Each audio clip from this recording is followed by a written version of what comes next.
Welcome to the Conditional Release Program, a podcast that delves into the netherworld of cults, crims and con artists. We don't like these people and it shows. We believe the best way to expose them is to hold them up to a harsh light, point our index fingers in their general direction and mock them mercilessly, take them down a peg or two until they cease to exist in any other form than the shit on our shoes.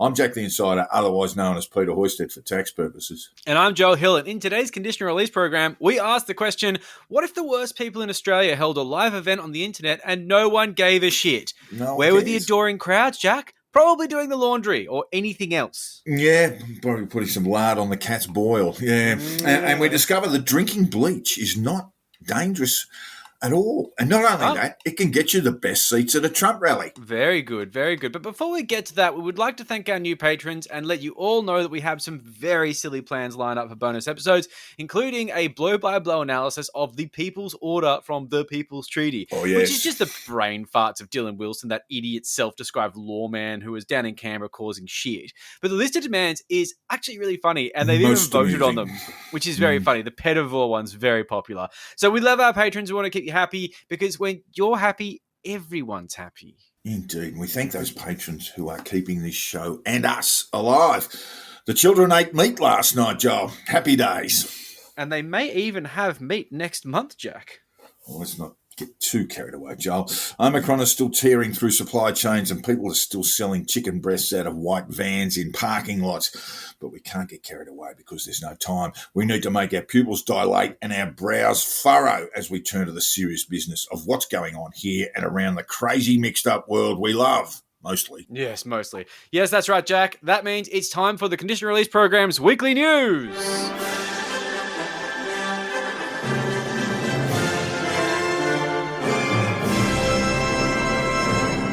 It was the live no one wanted to cover. I was asked to, but politely told those asking to fuck off. But someone drew the journalistic short straw and on Friday, 21 January, sat through hours of dreary and predictable propaganda at the Prayer and Pushback forum, so the rest of us didn't have to. No. And the cavalcade of buffheads in attendance included Pauline Hanson, Georgie Porgy Christensen, Crackers Kelly, South Australian Liberal anti-vaxxer Senator Alex Antic, teeny weeny Malcolm Roberts, and LNP Queensland Senator and coal mining LARPer Matty Canavan, with the star of the show, the massive anti-vaxxer and tragically unassassinated Bobby Kennedy Jr. Isn't that tragic? Yes. The live event was organised by Pat Mesiti of Reborn Ministries, who had been punted from Hillsong for using prostitutes when there were plenty of Sheilas in the church who would have taken him on for less. Who is Pat Mesiti? He lives on the Gold Coast and he regularly holds conventions inviting people to pay large amounts of money to see him tell them how to become millionaires. That's the answer, by the way. You become a millionaire by inviting people to pay large amounts of money to tell them how to become millionaires. Yep. In February 2016, Mr. Mesiti pleaded guilty to one count of common assault after attacking his ex-wife Andrea in her northwest Sydney home. Not nice, Patty. Charming. Not good. Court documents revealed the former preacher arrived on his estranged wife's doorstep drunk and grabbed her by the neck after learning she had green-lit a New Year's Eve party at their home. Ooh, what? Jealous man. Jesus. Yeah, so he's convicted there, pleaded guilty, head bowed. Tragically, the event in question was not cast on Instagram and Facebook shut it down halfway. Good. This meant that many did not get to see, let alone hear, the unassassinated Kennedy speak for 34 minutes with the other political grifters elbowing one another out of the way to announce policies that don't make any sense. You don't need your policies to make sense when you don't stand a chance of winning. So, that's good. About the only sensible one in the crowd was Matty Canavan, who said he'd been vaccinated against COVID and believed in the efficacy of vaccines to get us through this pandemic. Oh, God, and that must have been terrible for the rest of them. And, if you're in a crowd where Matty Canavan is the only sensible one, it means it's time to find another crowd. Joel. Isn't it just? That is horrifically true. I was wondering what Matt Canavan was doing in that crowd. And then hearing that, I'm like, wow, did you just get off the train at the wrong stop, you fucking coal-faced idiot? Anyway, so listeners, as you know here at the Conditional Release Program, we are always wondering what POTUS 45, the Trump star, is up to. And we've also been mystified as to what happened to the Cure Line nutters in Houston who took to swigging bleach as usual after John F. Kennedy Jr. and indeed no dead Kennedys materialized in Houston last year. Very sad. Oh, disappointment. Yeah. Well, hang around. Well, turns out the answer is one and the same. When the bleach-drinking death cultists turned up at a Trump rally in Florence, Arizona. And this is just a standard Trump rally, except for the fact that, the Trump campaign is now completely inhabited by insane dipshits. So one full day before Trump spoke to an estimated 15,000, which is a fucking decent turnout, diehard Republicans in Arizona, a group of JFK Jr. obsessed QAnon fanatics arrived at the venue grounds there, and they drove all the way from Dallas, Texas, which is a fucking long way away, where they'd been holed up in a Hyatt hotel for over 2 months, gargling bleach together and, I don't know, giving each other hand jobs or something, in that sort of manner that really many of us thought it was only a matter of time before someone at the Hyatt kicked their doors in to find them all dead, leaving only a letter saying they were off to hop aboard the nearest comet. Howdy Bop, I think, what would be the best one? Just jump on there and never come back. Just the nearest one, Yeah, just the exactly. nearest one. I wonder if they have postal voting from comets. I don't know if it's going to work. So, saints be praised, even though a lot of those saints are pedophiles, they're alive, which, They're still with us, these death cultists. Yes, it's very funny. Bless. And not for lack of trying. For those who came in late, the cult leader Michael Protzman appeared with about 24 members of the cult, and he peddles a form of religious numerology called gematria, which he infuses into his interpretations of QAnon theories. It's like numerology on steroids, but you can kind of just do whatever you want with it. Protzman uses gematria to promote the idea that he is in direct contact with both the Kennedy family, which he believes are direct descendants of Jesus Christ. All right, cool, why not? And Could members be. of the Trump inner circle who are obviously not. I mean, come on. No, not really. None of just- them there's- got beards for a start. So tiring. And the thing about gematria is you can just make it up as you go. Just like, oh, it's a 7, and 7's like an important number. Fuck whatever. His group also traffics in a wide range of outlandish conspiracy theories, such as, long dead famous people such as Michael Jackson and JFK Jr. fake their deaths and are working with Donald Trump in secret to take down a global satanic pedophile cabal. Ironically, Michael Jackson has questions around whether he likes children. Yeah. And let's face it, One or what two. would he bring to the table? What would he bring to the table? He was never a political strategist. I'm just saying. Michael Jackson had a lot of talents, but not a strategist. So not only are the cultists alive, despite their best efforts, but they were given the celebrity treatment at the Trump rally, plonking their bleach-filled asses in a cordoned-off section close to the stage. They were joined by a motley cast of other QAnon adherents, including Jim Watkins, the owner of 8 Coon Forum, and his son Ron Watkins, who is apparently the administrator, who goes by Code Monkey Z and, Code Monkey Z. Well, my Australianness just really ruined that. And is said to be running for Congress in Arizona. Q celebrities. Just the who's who of QAnon. There's going to be so much voter fraud when he loses, I tell you what. So both of those charming characters, and if you know them, you know how charming they are. Gross. We're in Washington, D.C. on January 6th. I mean, hello, subpoenas. Where are we? Police. Won't be long. Come on, guys. Get with it. So the Protzman's presence at the rally underscores the terrifying fusion between extreme conspiracy theorists and a MAGA movement that controls the Republican Party. They're really fusing hard. Trump's rally is suggesting he's plotting a 2024 presidential run, which he would instantly become the GOP frontrunner. He is a shoo-in. No, I don't know. We can argue about that. I don't know that he is. Who but the anyway, fuck else is going to do it? I don't know that he is. I think DeSantis would take him to the cleaners. And, of course, if he dies I beforehand... actually do. Really? Interesting. Well, look, I think if he does it, the problem is, and this is this is the issue. Like, if he was to die beforehand, No, if he dies beforehand, he'll win the primary. he'll either descend from heaven to Mar-a-Lago just in time to win the primary, because, of course, he'll be Jesus at that point. And let's face it, if that happens and he actually stays dead, well, the MAGA movement are going to pick up their guns and shoot. That's what's going to happen. So we need to make sure that Trump doesn't somehow die or be reincarnated before the next election, because I just feel like people actually believe he's Jesus now. he's the kind of guy who would, slip over in a bathroom, wake up behind a big rock and say, I'm Jesus. And they'd all go, of course you are. So sort of resurrection style, yeah, this is what we don't want to happen. Not the resurrection so much, we actually want to That's so troubling. Because resurrection is great for a campaign. Well, that's what we're trying to say. Staying in the US, the grossly obese unit with a little hanky in his hand who once appalled an entire MCG AFL grand final crowd with his shite performance, Unforgivable. Meatloaf, was giving hugs to anyone who wanted them and a bunch of people who didn't, not long before he died. Oh, death hugs. Did the huggy Meatloaf die of COVID? Well, we don't know for sure.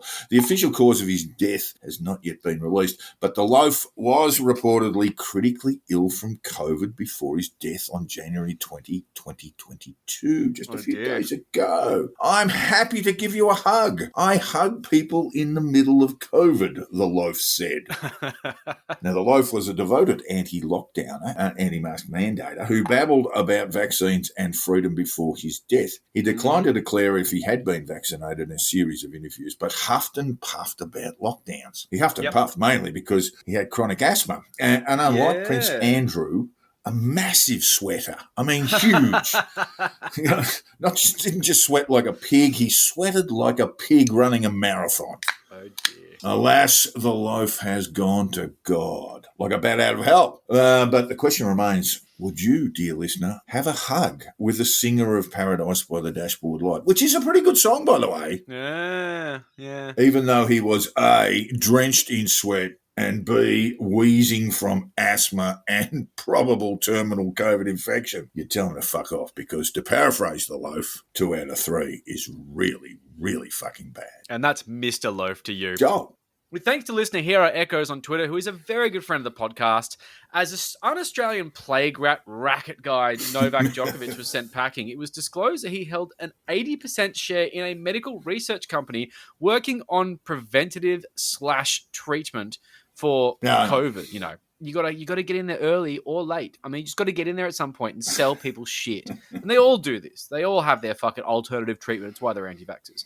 So would Novak become the new Albert Schweitzer by patenting a universal panacea for COVID, thus making him the savior of the world so he could go to the Australian government and all those border force officials who done him wrong? Well, no, according to actual medical researcher, Sydney-based Darren Saunders.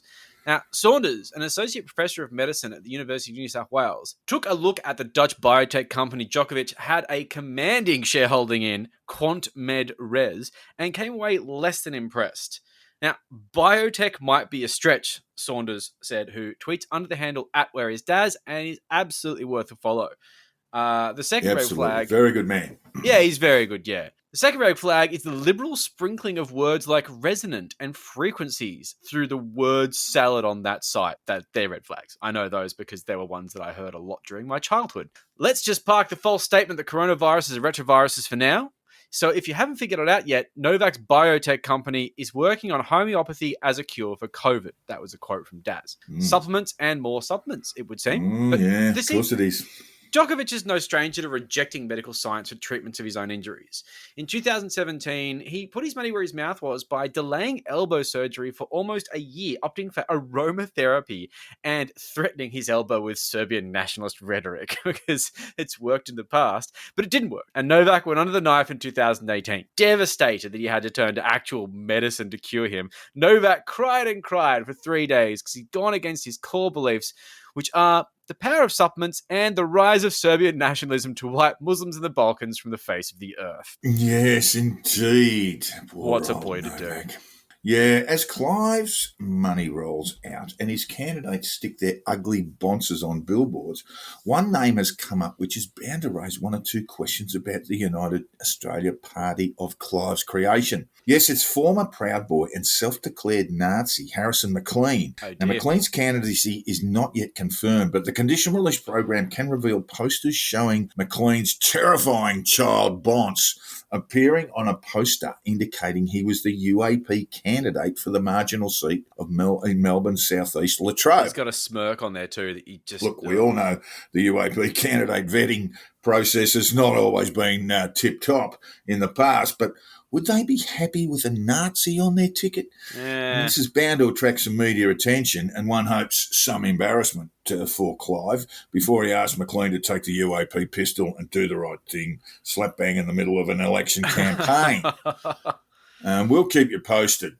Meanwhile, Clive has announced that he will be the number one on the UAP Queensland Senate ticket while he hurls about millions in political advertising. Millions. And to give listeners the psephological background, that means that Clive will need 14.3% of first preferences to get elected to one of the 5 Senate positions from Queensland up for grabs in the next federal election. That almost certainly means Clive will battle with Pauline Hanson for the 5th spot. Oh, That's a delicious prospect. Meanwhile, teeny-weeny Malcolm Roberts, second on the fine ballot, will certainly miss out, and his political career, such as it is, will come to an end on July 1 this year. Aww. Who said we don't bring you good news here at the Conditional Release program? It's going to cost us dearly in content, though. Bye-bye, teeny-weeny Malcolm. See ya, mate. Whip your horse somewhere else. Oh, no wonder he's grifting so badly for the anti-vax vote.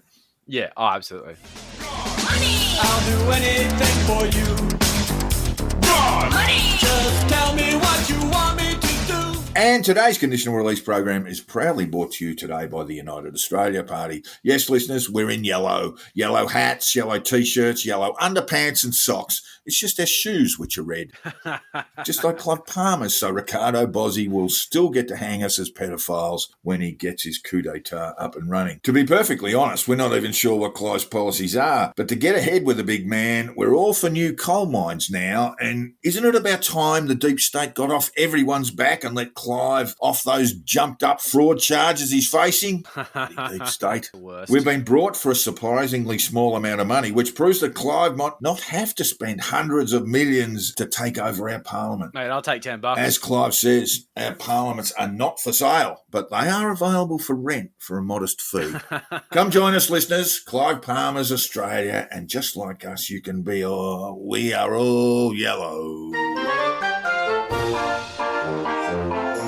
I think one of the first things it says within the Constitution is all laws within. And with the sound of constitutional law expert and destroyer of televisions, Thanos Paniides, resounding in our shell likes, it means it's time again for which black pill fuckwit said that? And the first question comes courtesy of listener and last week's Backstage Pass recipient, Harrow. G'day, Harrow. Very good work. Now, Joel, if you're successful in today's which black pill fuckwit said that, you'll be the United Australia Party's candidate, not a Nazi, but, just putting the Jewish question out there, just asking, in the very winnable seat of Latrobe at the next federal election. Winnable. Here's the quote. If you can't see the virus, how can you stop it? How? You physically cannot see the virus.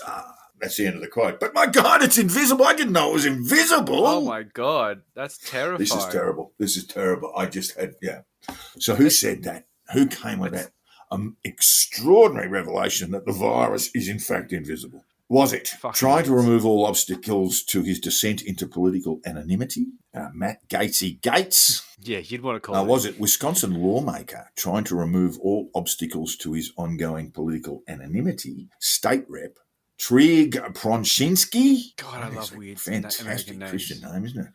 Or was it failed reality TV star trying to remove all obstacles to bridal shops, Monica Smith? Or was it former pizza cook trying to remove all obstacles to a tube of moisturiser, Craggy Pete Evans? He's so craggy. I'm going to go with the Wisconsin guy because I don't know who it is. Yeah, well done, Joel. That's excellent work. It's just superb powers of deduction there, yes. Oh, it's total deduction. It was just suspiciously anonymous. I'm like, who the fuck is that? It's got to be that.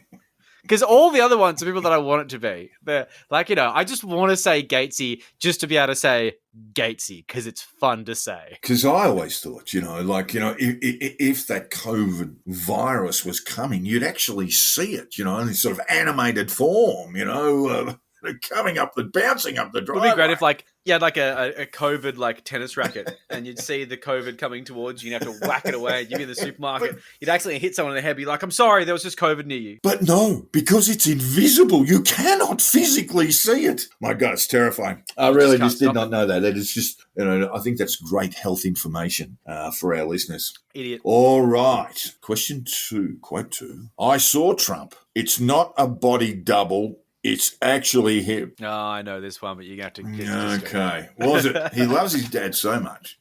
He spends his time hugging a body double of his dad because his real dad won't give him a hug. Eric Trump Poor Eric. That's very funny. The body double's got like a weird accent, but Eric just ignores that because hair. the trauma's too much to handle. So Eric gives him. It makes him gives so a bit sad of, to think gives about him it. A bit of a hug, a bit of a snuggle. Was it the man who's Dad, given you've lost most of weight. Florida a spicy cough, but only killed 68,000 of them? Gubernatorial resident in Tallahassee, Ron DeSantis. Yeah, good guy. Good guy. Was it fake Q operative, mysteriously unimprisoned for treason? Code Monkey Z, Ron Watkins. Yes, police, please. Or was it shouting, go, go, go, to a small army of FBI agents dressed in black pajamas who surrounded Mar-a-Lago? US Attorney General Merrick Garland with an arrest warrant in his hand. Oh, wouldn't that be nice? Yeah. Well, look, as I said, I did read you? this one. Unfortunately, it is as Ron Watkins.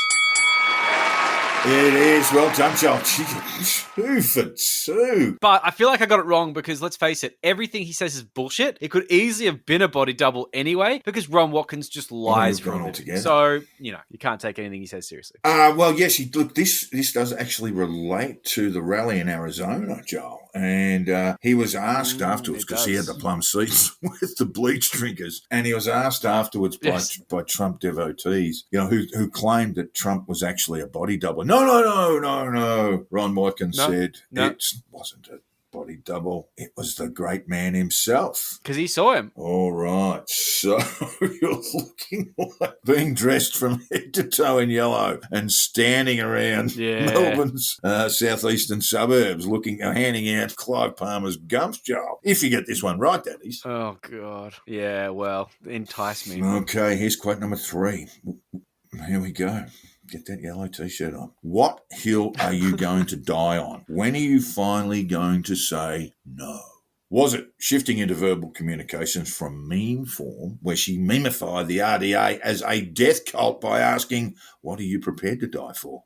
Monica Schmidt? Or was it extolling the troops to move up the Zilo escarpment 50 miles from Berlin, Soviet Field Marshal Georgy Zhukov? Or was it suspiciously unassassinated member of the Kennedy family? He hates the vaccinated unless you come around to his place, which unsurprisingly is a mansion in Santa Barbara, Southern California. Robert Kennedy Jr. That was very suspiciously interesting. unassassinated. That makes me suspicious. Or was it, guess who had hippies for parents? Child actress Soleil Moon Frye, better known as 1980s kiddie sitcom star Punky Brewster. Fuck, why would you put that in there if it wasn't true? Soleil Moon Frye. Soleil Moon Frye. That is so random. Either you've smoked too much fucking meth, or that's the right answer. But it could be meth. Okay, I'm going to go with my greatest fears and say RFK Jr., but I reckon it's Punky. Oh, you won! You won the new UAP candidate, and not a Nazi. Finally, at I all. get my tilt. UAP candidate for the seat of La Trobe. I take back everything I've said about the electoral chances of all these fucking UAP candidates. Mate, we've got a shot. We absolutely have a shot. Did you see? 800,000 people came to a rally the other day, and all of them are going to vote for me, and at least most of them live in La Trobe. I mean, I've got this. The I bad have news got is this. You're going to have to move to Pakenham. That's actually really concerning, though. So that's what RFK said, because I know when Monica Schmidt started goading people on to doing weird shit to die for the cause, but RFK Jr., bringing that kind of heat is bad. That's real bad. That's not good. He's militarizing his little cult. That was a quote that came from his 34-minute address. Oh, is that Prayer and Pushback? You were watching. Weren't you? I was not. I refused to. I already got enough pain in my life without having to add more to it than that. But yes, that was a direct quote from the suspiciously unassassinated Robert Kennedy Jr. Now, we asked listeners to send us an email if they've come across something really, really stupid said by Black Pill Fuckwits. We want your input, listeners. If you've recently come across something posted that is so odd, so bizarre, that it can only be appreciated by the criminally stupid, drop us a line. We'll send you a stubby holder in the mail and some assorted TCRP stickers and shit if you make our lives easier and send Jack a quote we can use on the show. Yes, we will. And we remind listeners the Conditional Release Program Stubby Holder is the only stubby holder clinically proven to keep drinks cold. And we are proud to announce the Conditional Release Program Stubby Holder is back in circulation after making a full recovery after being infected with COVID by Joel some weeks ago. Yeah, it was pretty sick. It was very, very sick, covered in sores. The conditional release program stubby holder may have long COVID. It is spending a lot of time in bed and is struggling to count to 10. But it's back, and you can win it and glory in its eerie powers, which it's forgotten it has. Yes, but it's a very good-looking stubby holder. It's a good-looking stubby holder. So we ask listeners to drop us a line if they want to contribute to Which Black Pill Fuckwit Said That. Mark to the attention of Jack at our email address, theconditionalreleaseprogram@gmail.com, and please bury the quote, because if I see it, we're not going to use it because that's not fun. Yeah, we can't use it. That's just the tragedy of it. It's not that Joel is an intentional cheat, but we just can't use it because he's seen it. I go to great lengths not to see these fucking emails, so just make it easy for me. It's the first 3 out of 3 you got for a long time. Yeah, and you were suspicious, isn't it? you were all yellow. Oh, I love the Jack Songbird moments.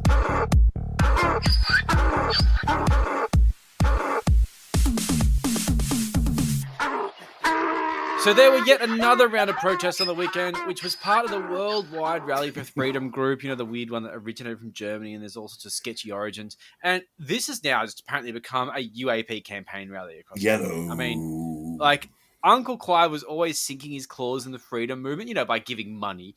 But this week has become more blatant than ever. Yep. Now, I'm still bored to death of protests. I fucking don't care. Covering them feels redundant. Every week it's the same shit. No, but this is a little different because there's this sharp pivot towards this, like, you know, turning these freedom rallies, which is a grassroots movement that they've built up over some time, into a massive AstroTurf operation for the United Australia Party. And I think that's interesting. I think that is interesting. Now, didn't even have to have a Munich beer hall push, you know. Yes. The UAP's just taken over. I'll tell you. I mean, like, look, there's a desperate group of fucking idiots who don't know how to organize a rally if their life's dependent on it. Somehow they managed to capitalize on fear and fucking loathing in the community over a very unique period of time. And now they're trying to keep it alive, and they need Uncle Clive's money because now people are demanding stages and portaloos, whereas before they were happy to basically piss on the shrine and listen to a megaphone. Or piss themselves. Yeah. Shit has changed, though. Shit has really changed. They've gone up a notch. So, look, I think it seems like much more than a coincidence that Harrison McLean is rumoured to be a UAP candidate, and now all of a sudden, the protest organisation that he has his claws in is absolutely dominated by Uncle Clive's money and merch and just unfettered access. A little bit suspicious, isn't it? It's been happening before, but I mean, really, this is like a next level one. And this is what makes it so next level, because the Sydney rally was announced to be at Strathfield Station, which is so fucking obvious if you know that that's where Simeon Boykov is running there. The political hub of Australia, Strathfield Station. It's like the seat of power to nobody, so it's ridiculous. But the thing is that Simeon Boykov, a.k.a. the Aussie Cossack, you all know who he is. I guess so. Don't Google him. He's running in the Strathfield by-election that's coming up soon in the seat vacated by Jody Mackay, who is the former leader of the New South Wales Labor Party, who sort of resigned because everything was very sad. Yeah, and look, and those who don't know Boykov, I mean, he is a sort of self-declared Russian agent in Australia. He calls us an enemy state. He has in fact said that. Yeah, he allegedly said it. He is Putin's man in Australia if Putin actually knows who he was, you know what I mean? Exactly. It's so questionable as to know, like, whether he's like working cahoots with like the fucking FSB, or if they're like, who? Boykov? What? I don't. Yeah. But stop wasting my time. He's our man. He's our man he's our man in He's Australia. our man with a mustache. Yeah, so this is a by-election to be held, just in a couple of weeks, February 12th. And we cannot wait to see Boykov get absolutely laughed out of the tally room. Yeah, Strathfield is also a fairly safe Labor seat. They won at 55-45 to preferred at the last election. It was safe this election, yeah. And the Labor candidate, the pre-selected Labor candidate, is a good friend of Giles and mine, Jason Yatsen Lee. Really a very good person, very, very capable. If anything, too good of a person. It's almost suspicious how lovely this guy is. I really do like Jason a lot. And, I like Jason a lot. And I think he's the sort of person to be a very capable member of the federal parliament as well. But he's having a crack at the New South Wales parliament, and he's had a run. States' rights are good. Yeah, he's had a run a couple of times with Labor and not got elected. He's been sort of sent out. Yeah, he's been down the list on the sent out a bit of cannon fire a couple of times, but that's politics for you. That's the way it works. and now he'll have a run at a safe seat. Very, very good candidate, as I say. Look, it's just a shame he's going to have to deal with all the sort of bullshit that will come from the Aussie Cossack to get there. Ugh. There's bound to be all sorts of horrible shit shows going on there. Awful politics. You can only imagine. I mean, look, to give you an idea, the Aussie Cossack put the attendance in Strathfield on Saturday as 30,000 people. And he's been saying tens of thousands in other posts. Yeah. The Daily Telegraph, much more realistically, put it about 2,000. 2,000, yeah, and a lot of out of towners, a lot of out of Strathfielders there too. So that should tell the Aussie Cossack, if he was real enough, that he'd probably have about 2,000 or 3,000 votes tops in that. I think he's going to be really, really lucky to get 5%, and I think he's going to get 3% if things go the way I expect it to go. But who knows? Because he's going to run as an independent. We'll get into that later. But it's interesting that he's got no party behind him, and whether he's trying to divorce himself from the Clive image, which, let's face it, that brand sucks, or if there was some sort of bureaucratic issue, I'm not sure. But anyway, we'll get to that later. So T-shirts and hats for the UAP were handed out at the train station for free, and signs were given out to people who were happy to carry them. Don't know why. And you had a bunch of may or may not be volunteers. God, imagine, Clive's probably paying people to do this. Craig Kelly was speaking, and the entire thing, once the speakers were up and everything, it was just a sea of yellow. Because they've been handing shit out. They've been handing out free stuff. People love free stuff. And the whole thing was just spruiking the UAP. And of course, like I say, paid for by Uncle Clive. So it's not really freedom, it's more just campaign rally. And people on Telegram weren't exactly stoked about this. Like, most of them are just mindless sheep who do what they're told. There was very, very occasional comments that I found using certain search terms. There was the occasional, I don't trust Clive. But the thing is that's usually followed up by, we should be voting for Ricardo Bosi. I'm sorry, like, what? Not a party. Not a party. Genuinely think the main issue people take with Clive Palmer and the UAP over, and want to vote Bosie is that the UAP and Clive Palmer just don't tend to have a hanging policy. Not a widespread hanging policy. Not just everyone to be hanged. Policy. Which is Ricardo wants to do a lot of hanging. A lot of hanging. Whereas Clive's not big on the hanging. His first 3 years in power would be basically just hanging every day. Yeah, it's going to be a lot of hanging and probably getting some of those kids that have just got their forklift licenses to really deal with some of those bodies. It's just, fuck, man, I can't believe that sentence made sense. That should not make sense. Anyway, so Smoking Joe, the feral weirdo MMA guy that's just sort of inserted himself into this world and calls himself the Save the World Army, the general of the Save the World Army. He's a general, Yeah, he's a general. He's a general, a self-described general, but hey, look, they all are, man. They're all just like badges, man. So he spoke on the stage, which is a massive mistake. So the few minutes that I could actually bothered watching the Chris Covery's feed, I really did not tune into this because, like I said, I don't give a fuck anymore. He managed to call out Clive Palmer in the UAE. I think he called Clive a pot-bellied politician or some shit. Ooh.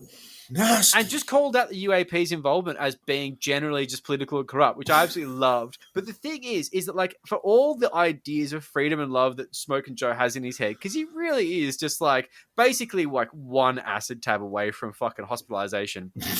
He's not going to be invited back to these rallies anytime soon. He doesn't realize who he's talking with. This is the last time he's tricked the UAP into speaking on a stage that they actually hired and paid for. Exactly. And shit canned a lot of them. That won't be happening again. It's just, you just can't do that. Craig, scratch that man's name off your list. Exactly. It's Craig, like, when they do the White House Correspondents' Dinner and they get like the comedian. There was the female comedian, I can't remember her name. She was fucking amazing. Wolf. And she just absolutely tore shreds off Trump in the thing. And it was incredible. But she just said, like, you didn't do your research. Like, you shouldn't have picked me to do this. Do your research on the speakers. Anyway. Yeah, look, in Melbourne, the crowd was far smaller than usual. Police said the crowd was around 1,500. Ooh, not good. Yeah. But the Australian reported more than 5,000. I don't know. The Australian reporters would be on the ground. It's always hard to figure this out. You got to work on square metres and times by 3 and stuff. It's kind of a bit hard. People on the ground that I did speak to said it was a pretty motley crowd, sort of filling up the top of Burke and Spring Street near the Parliament, but not much else. So it's sort of half a block, maybe. Relatively half a block small, of people. though. Relatively anyway, small. Absolutely piss week in comparison to previous events, which Yeah, Monica Spit proudly claimed to have, 800,000 in attendance. Millions. 100 trillion people. Oh, Fucking ridiculous. God, So yeah. look, this makes a lot of sense because they actually got what they wanted. Like, most of the mandates have been dropped and we've just let the virus rip. And sure, the health system is completely fucked. Everyone's too sick to work. You can't get a CAT scan. This has led to the general crumbling of society. But this is what they wanted, right? So what the fuck are they protesting now? Are they protesting the outcome of what they were protesting? Like, what? Realistically, they've joined a cult and they have nothing else left in their lives. Like, what else are they going to do? They've alienated their families.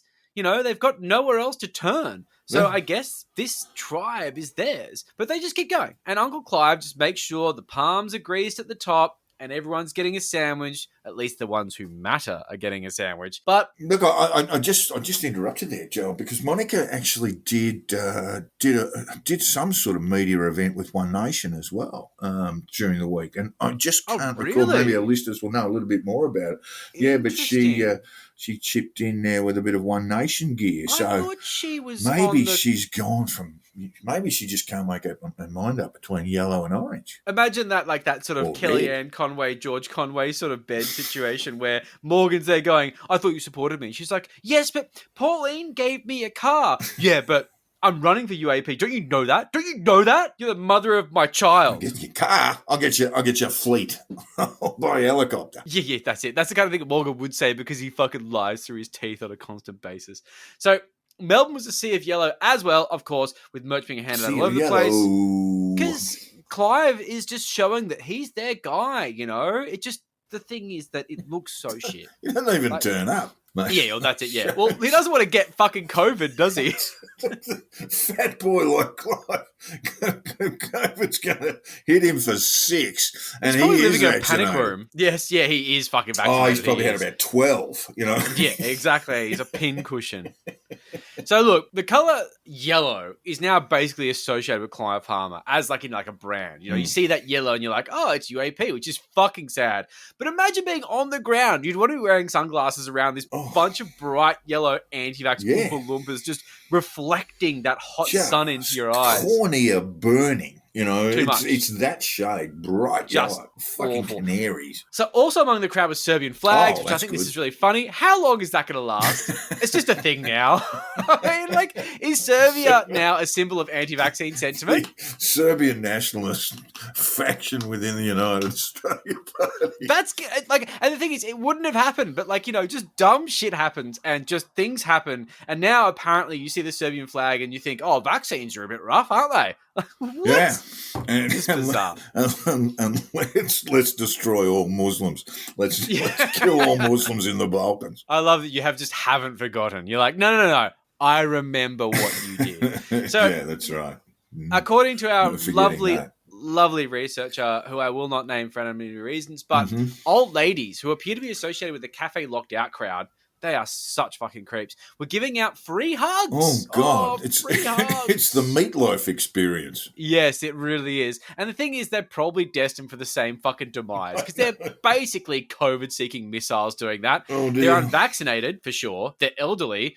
Bit of a comorbidity. But hey, fuck it. Why not? Let's just go and hug people all day in the sun. Probably get dehydrated in the process. Are they sweating like them? Are they sweating like the loaf? Well, yeah. I mean, they probably will were, be to soon. honest. They will be soon. Exactly. Yeah, a big thing about COVID is you do sweat a lot, change your sheets. So why wouldn't you do this? Because it's not like healthcare workers have anything better to do than listen to your pill takes and horse paste through several layers of PPE. Yes, Betty, I know. Your family's not coming to come. No, it's not because the government's stopping them. It's because your family doesn't actually want to see you anymore. You took a bit of a spin there. They said once you started saying a lot of stuff about the COVID, they stopped wanting to see you. But they did say one specific message: please don't change your will, I think was all they had to say. And that's about it.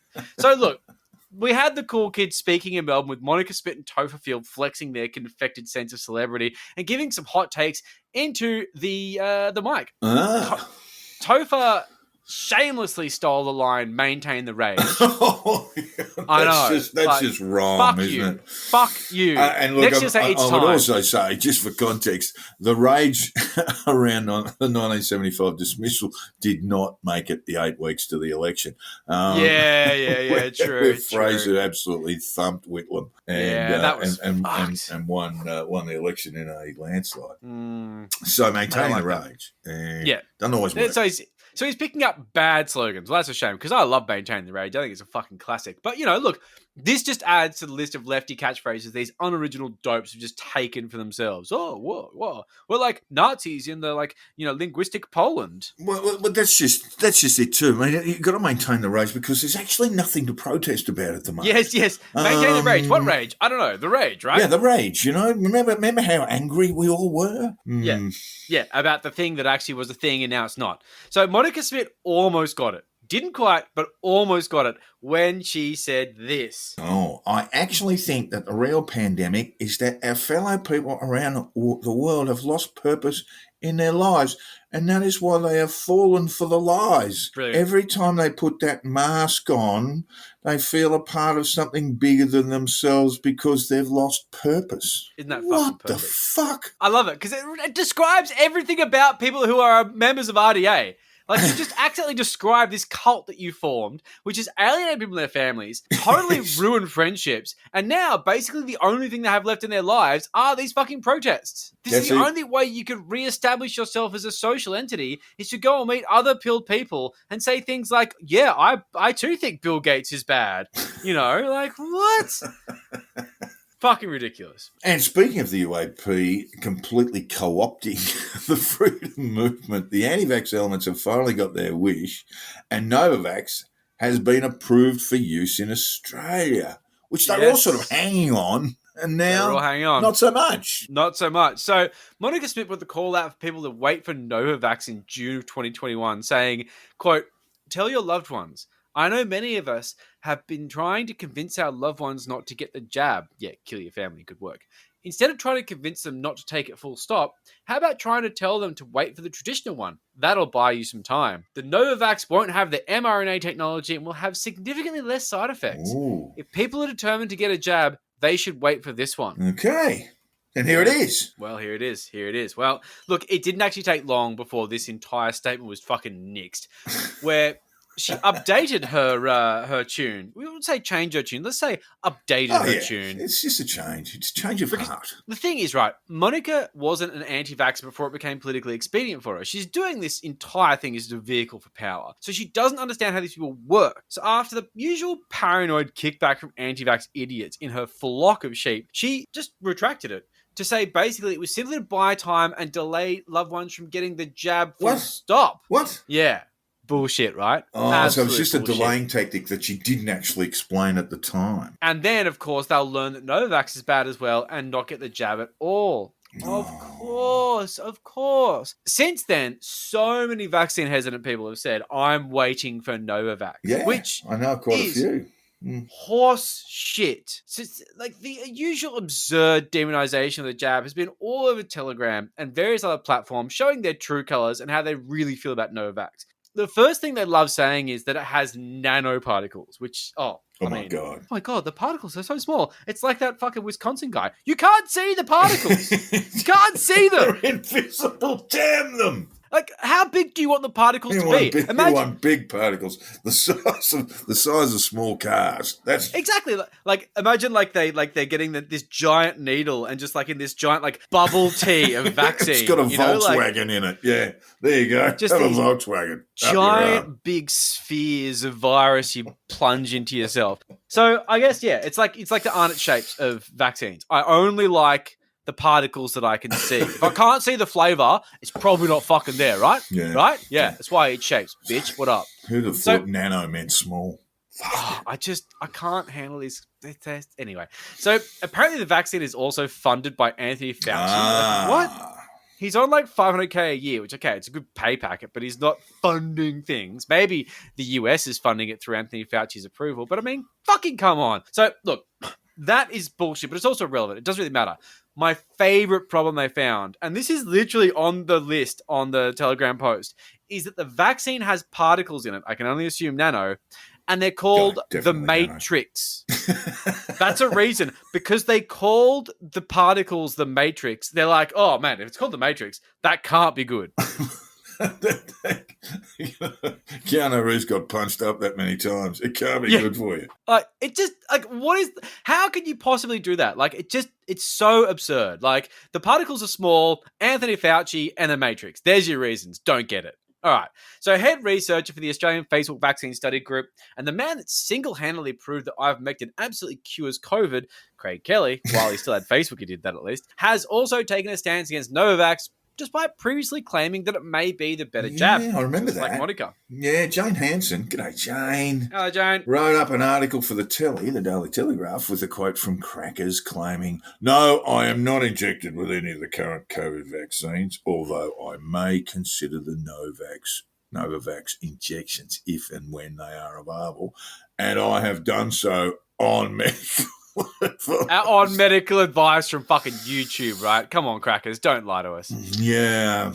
When asked about Merck's new treatment, molnupiravir, Crackers made it clear he would rather have the horse paste and the malaria pills before taking something stupid that actually passed clinical trials. Yeah. Clinical trials are idiots. Nerds. Dorks and nerds. I certainly would be taking either ivermectin or hydroxychloroquine before molnupiravir, Mr. Yeah, Kelly let's see what said. actually happens, dickhead. Crackers, if you're in bloody ICU. You turn up in ICU and you start saying, I'd rather have... can I have just the ivermectin, please? Just rub it around my arsehole. The COVID menu here. I'll have the ivermectin, the hydroxychloroquine, the quercetin. Yeah. And the zinc. I'd like... Can I have a little vitamin C already? Yeah, it's just like, no, you don't get to make that choice. Once you're at the point where they're giving molnupiravir, they don't ask you. They give you the pill, and then you maybe don't die. You fucking moron. But this is the thing. This is exactly what happens when you pander to anti-vaxxers. You can't pander to these people. It's the same as SovCits. There's not actually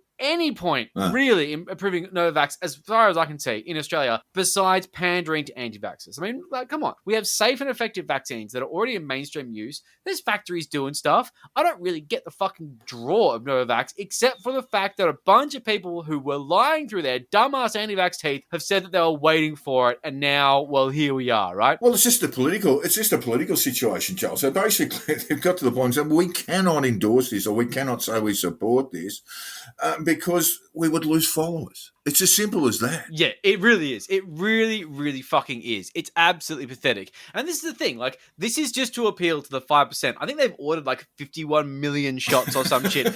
Who's going to take them? Like, the only people you're appealing to is a small fraction of the 5% who haven't already done it. Is it a booster? I don't think it is. And even if it is, I want the experimental gene therapy. But they refuse to take the experimental gene therapy. They think it's terrible. They think it's going to turn into gay frogs or some bullshit. Yeah. But the thing is that you've got to realize anti-vaxxers, while they say they're pro-choice and not anti-vaccine, they've never met a jab that they did like, and they're fucking not about to start now. And in a news segment, a brand spanking, shiny new segment, so new, in fact, that we don't know quite what to call it. Yeah, I couldn't think of it this morning.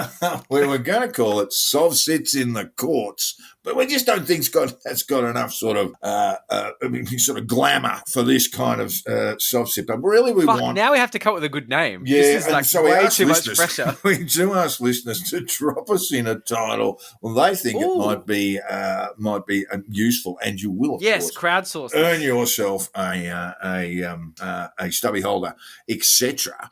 If you come along and give us something that we can actually use. What we're actually looking for here is what happens when SovCits meet authority. So essentially, it is what happens when SovCits hit the courts. And it's often hilariously funny. I mean, bemusing and disturbing for many magistrates and judges. But it is really, really funny. And so it will be an occasional segment that we will call SovCits v. the Man. For the time being, until someone tells us something a bit better. Yes, exactly. And management has the right to refuse, so, don't take offense. Anyway, so our very first segment of the SovCits v. the Man is a report from January 20. Bruce Trillionsworth. You remember Bruce? He's the older absolutely. one, the senior. He appeared in the ACT Magistrates Court charged with a count of trespassing on Commonwealth premises. Of course, this is absolute catnip to these people because they are obsessed with the idea that they own Canberra. In fact, not just Canberra, the entire country. So the idea that they could be trespassing is completely confounding to them. They just walk away scratching their head. One familiar woman who had been at the Rose Garden camp at Old Parliament House was seen in a video giving a manic lecture on a whiteboard about SovCit bullshit, entered the courtroom with Trillionsworth holding a giant folder full of nonsense. That woman was actually standing in front of a whiteboard at the camp talking about how every child born has a needle point mark in the heel of their foot that is readable only to the Vatican. Just shut up, right? So that's fair dinkum. Anyway, the hearing started off really well with Magistrate Beth Campbell asking Bruce Shillingsworth, or Trillionsworth, we like to call him, what his name was. He replied with, "Objection." The woman with him said, "You may call him Bruce of Clan Shillingsworth," making sure that they didn't use his corporate identity, the one that's all in caps. Don't put your name in caps. Debt saddled to it. That's right. Don't put your name in caps. That's how they can find you. When Mr. Shillingsworth declined to plead, Miss Campbell put the case up for a hearing and said she would assume he pleaded not guilty unless he indicated otherwise. That's cutting him some slack. She could have just gone, fucking benevolent. bang, Yeah. guilty, jail. Yeah. I mean, she's just doing the right thing. It's a relatively minor charge, it must be said. Trespassing on Commonwealth premises. I don't know. It probably has a jail term attached, but it would be very, very rarely handed out, I would think, if at all. So he's declined to plead. She said, "Oh, well, we'll put it up. You're really just sucking up the court's time here, but we'll put it up for a hearing." But Shillingsworth, who didn't seem to be listening, just tuning out, responded by shouting a number of random names, including Chief Magistrate Lorraine Walker. Just usual. John Thomas. During the hearing, Trillionsworth repeatedly yelled over the top of Magistrate Campbell, claiming that she had no jurisdiction. You got no jurisdiction.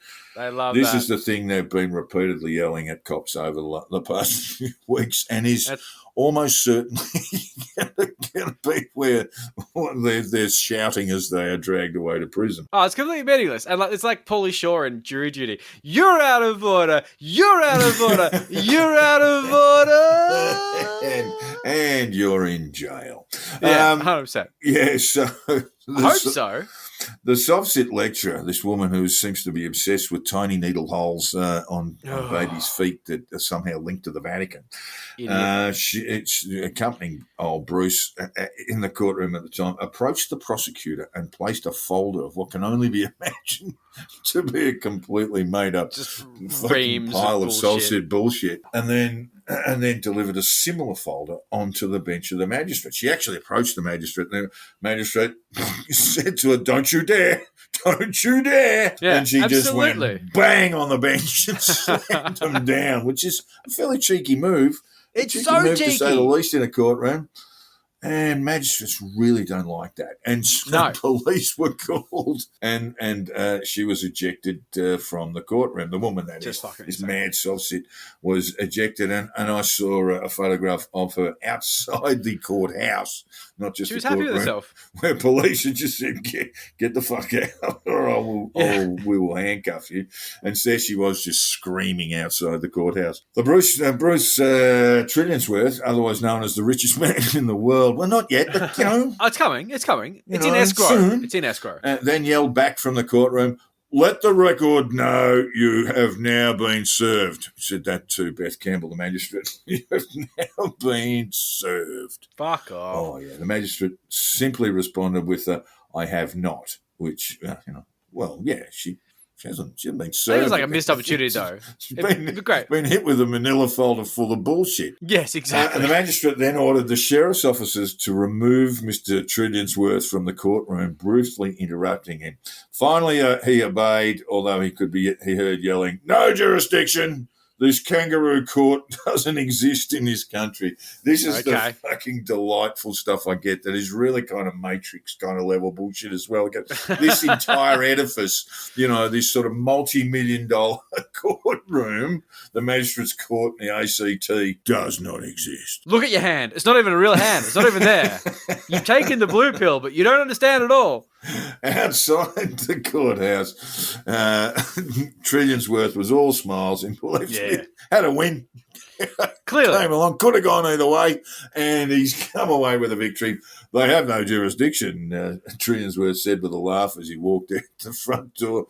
He is due to appear in court again on August 5. And look, that's when the boom could come down, Mr. Trillionsworth, and you'll find yourself in prison for contempt. I'll be very surprised if by August he hasn't done at least 6 other things to arrive him in court. I mean, basically, Buddy, his son, who is meant to be staying in Sydney as a part of bail conditions, is publicly saying that they're going up north to start some weird compound in, I believe that's the country they're from, but I'm not 100% sure. Either way, there is a massive, massive cult vibe here, which is going against even the kids' bail conditions. So it's just absolutely baffling to watch these guys. And this is the thing that's really frustrating with the magistrate in this situation. I can see what she's saying. She says, "Don't you dare." I get that. What she doesn't realize, and I don't think enough magistrates are trained in SovCits. You've got those cops, and every now and then the cops were there entertaining their bullshit. And that's really annoying. But every now and then, really rarely, you got those guys, those cops who just go, "Mate, I don't care. I don't care about your bullshit. Shut the fuck up. I'm not interested." And is when you know they've seen it. It's hard to know whether Beth Gamble, the magistrate in question here, actually does know much about SovCits. It's very unlikely that she's ever had to deal with them. From the record, it sounds like nothing. Like it sounds like she didn't treat them with the iron fist that you need to treat these people with, because they don't recognize your authority until you show it to them. Yeah, look, far be it from me to say, and I'm not. There's no reflection on the magistrate who handled things as best she could in that sort of sea of madness going on around. Fair. What you just simply say, look, I find you in contempt of these proceedings, can take the way to prison until such a time as you are prepared to discharge that contempt, which means a full apology to the court. Groveling apology. And you can literally stay in jail for the rest of your life until such a time as you determine to discharge your contempt, and that should have been extended to crazy woman fixated on Vatican pedophilia and Shillingsworth Senior. Basically, you are in contempt of these proceedings. Take them away, put them in the lockup for 12 hours, and see if that doesn't calm them down. You don't get to play silly buggers in court, and that is a lesson that they don't learn. So what they think that when they said objection about the name, they were treated with respect and therefore it worked. And then he goes through and he's yelling out random names in some sort of way. He goes through it. It seems like the cheat codes work, and I don't blame them for thinking that. Why wouldn't you think the cheat codes work when you walk out of the courtroom having basically made the court play by your rules and not the magistrates, and you walk out of the courtroom basically saying, "I ran that situation and I am that's what he did. I know the law better than they do." It's just embarrassing. And that's enough from fucking scofflaw SovCits for 1 week. God, they're horrible. They are. Now it's time for a man who loves the law as he understands it, and history, the real history of Germany in the 20th century, with a large inexplicable gap between 1939 and 1945. He's a humanities man, and he's had a huge week. So let's hear all about it in the week in Pete Evans.